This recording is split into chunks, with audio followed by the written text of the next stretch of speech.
Hi, it's Tony here, and I'm gonna do a series of videos about the way the world is and how things probably came to be. And the first thing I want to talk to you about is the fundamental problem with money, how it came about, why do we use it, scraps of paper that represent an arbitrary value that we set upon it, and it's used to supposedly be backed by gold, but I guess now it might as well be backed by marijuana or some other items. But I'm going to try and break down what it was.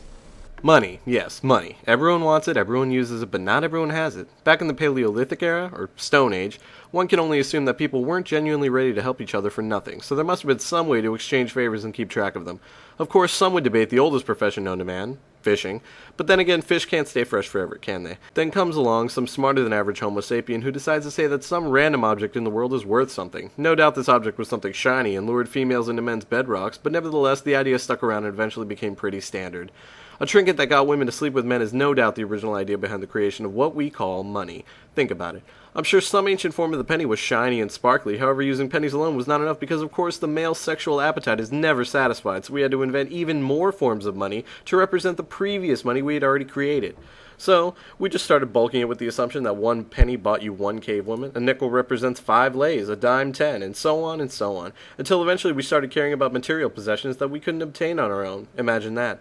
The time came where men didn't simply want women, they also wanted shiny things, and because of that, physical fitness definitely went down for some people. Fast forward to today's economy. Do you think it's fair the wages people get paid for the amount of work that they perform? Someone who scrubs bathroom stalls and takes out the trash gets paid much less than they deserve. If someone throws up all over my bathroom and at the same time defecates his own pants, the person who cleans that up is my fucking hero.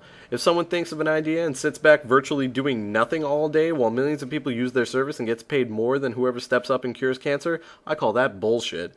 Money itself is fairly strange. I always pictured the reason coins varied in size because some asshole sat down and started drawing circles randomly and shouting out numbers. Sure, I guess that works. Except nowadays we really need to stop using coins because it takes way too many to even buy anything. Not to be a penny hater, but take a penny off your countertop because that is no doubt where they all end up, in change dishes or in your center console of your car. Hold it up to your face and think really hard. Is there anything you can buy with this? The answer is of course no. So, by definition, a penny is worthless. Sorry, Abe, we never wanted it to come to this.